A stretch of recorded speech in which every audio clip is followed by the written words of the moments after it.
What if the day of rest you observe isn't what the Creator truly intended?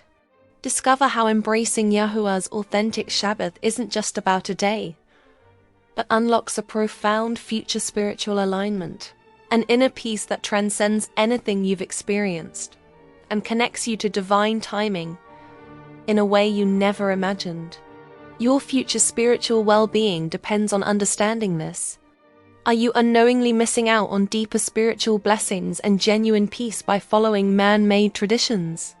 This video reveals the profound distinction between man-made Shabbat rules and Yahuah's true rest, guiding you to a future spiritual rhythm that recharges your soul and promises a lasting connection to the Creator's original design for humanity. Stop. Before another week passes, challenge everything you think you know about rest and spiritual timing. We're about to expose the common misconceptions surrounding the Sabbath and reveal Yahuah's true liberating rhythm. Understanding this isn't just about a day.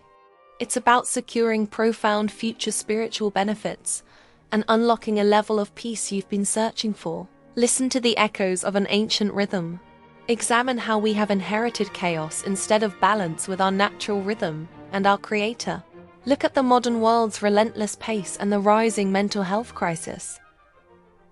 Are we missing a fundamental human need for pause? Shabbat is more than just a so-called religious day. It is a universal principle of rest and rejuvenation. But what if the Shabbat we think we know isn't the true rhythm intended for us? It is time to shatter man-made traditions.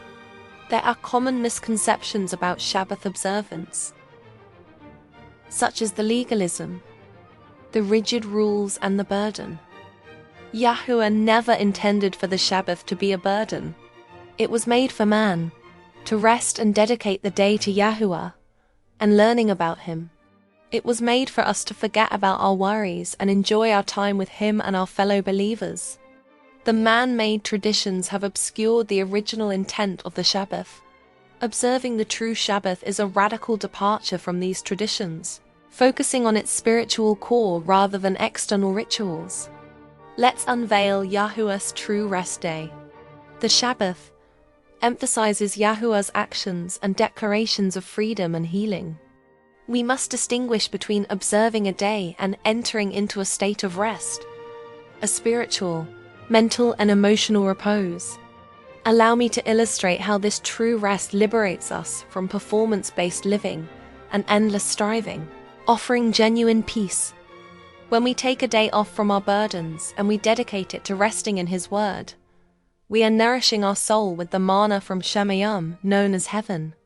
The Word gives us only a few laws regarding the Sabbath. Let's go over those laws. We are to keep it kadush, or what we call holy, Exodus 20-8.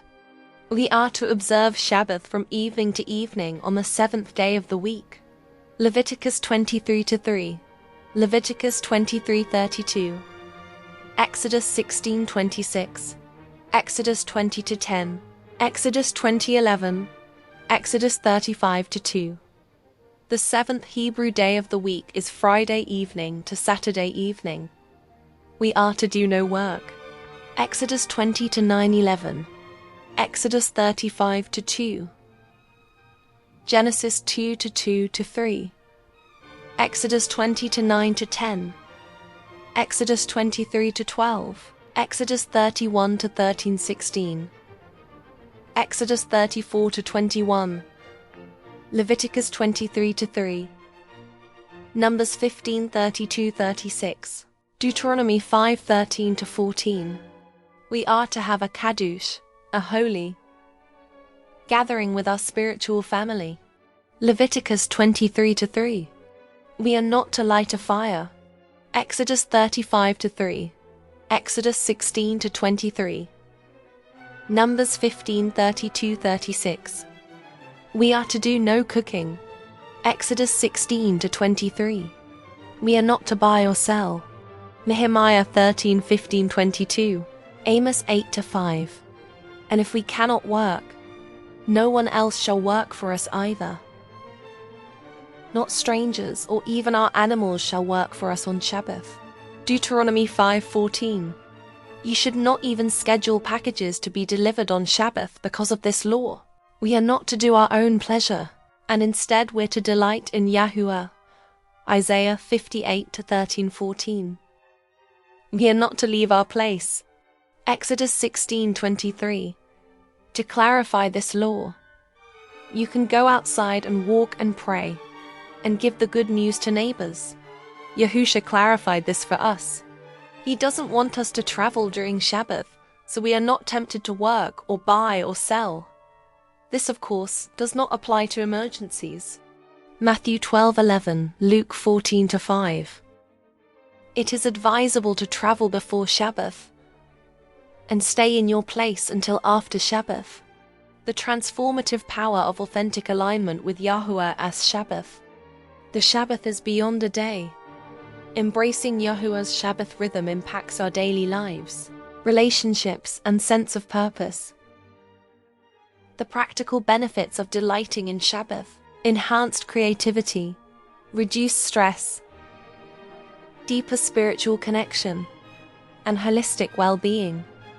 I challenge all of you viewers to consider the profound shift in perspective, from obligation to invitation, from burden to blessing. I delight in Shabbath every week. It is my favorite time. Find an assembly that aligns with your needs and will help you grow closer to Yahuah. This narrow path can feel very lonely and overwhelming. It's so important to have our spiritual family lift us up in Yahuah every week and help us grow stronger. Together, take practical steps to integrate Yahuah's true rest into a busy 21st century life, irrespective of your religious background. I encourage you to reflect on your own relationship with rest and how you can cultivate this deeper spiritual alignment. In conclusion, this is a call to action. What if reclaiming this ancient divine rhythm is the key to unlocking the peace and purpose you've been searching for? Reclaim your divine rhythm. After you have spent a few Shabbats with Yahuah and with spiritual family, and you have began to obey Shabbath law, you will feel His presence in the midst of your gathering. Yahusha said Himself, "For where 2 or 3 are gathered together in my name, there am I in the midst of them." Matthew 18:20. You will start noticing how He speaks through your mashpaka during your assembly. He will begin to answer questions in real time. It is an amazing experience. I hope you are encouraged by this video. Thanks for watching. All esteem to Yahuah.